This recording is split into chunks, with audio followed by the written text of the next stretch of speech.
what we're doing here is we're working knife versus empty hand drilling.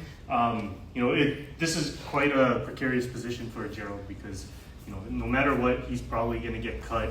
Very likely he's going to get stabbed or cut because I have the knife and he doesn't, right? And then also there's artificialities because, even though we're training together, he's not full out striking, going for eyes, going for groin, different drills like that. But right now he's concentrating just on controlling the weapon, possibly disarm if he can, right? And working different angles while staying away to get cut, right? An impossible task.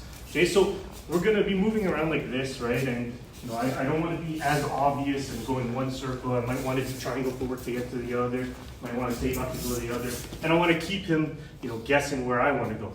On his side here, he has to do multiple things. He has to concentrate on the angles of the weapon, right? He has to concentrate on the timing of the weapon, and then also he has to concentrate on how strong or intense I throw, because there could be, maybe I might go light like this, or I might go like this, where he has to really concentrate on adapting to each and every single movement here, right? So we're gonna start off, we're moving around like this, we're moving around. Of course he wants to keep distance, right? And then, if we're not doing a drill, this is exactly what he wants to do. He wants to find his way out. He wants to make sure that, if there's any loved ones behind him, or if he has to make sure of everything around him to allow him to either escape or to keep him, engaged with me, right? For the sake of the drill, we're going to keep this in clinch range, right? And what's going to happen here is I'm just going to feed different stabs, different thrusts, and he's going to have to work around him without trying to get cut and, work around. So he's in a hack. He can hack on the forearm here. I can turn down low. He goes low. I'm going to try keeping control on the head. He may need to do 2-on-1. If he's strong enough, he could go 1-on-1.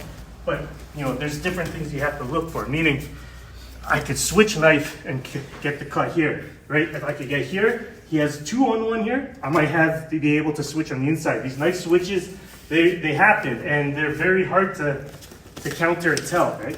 But he wants to be on the outside of the line of the knife, meaning it's hard for me to cut here.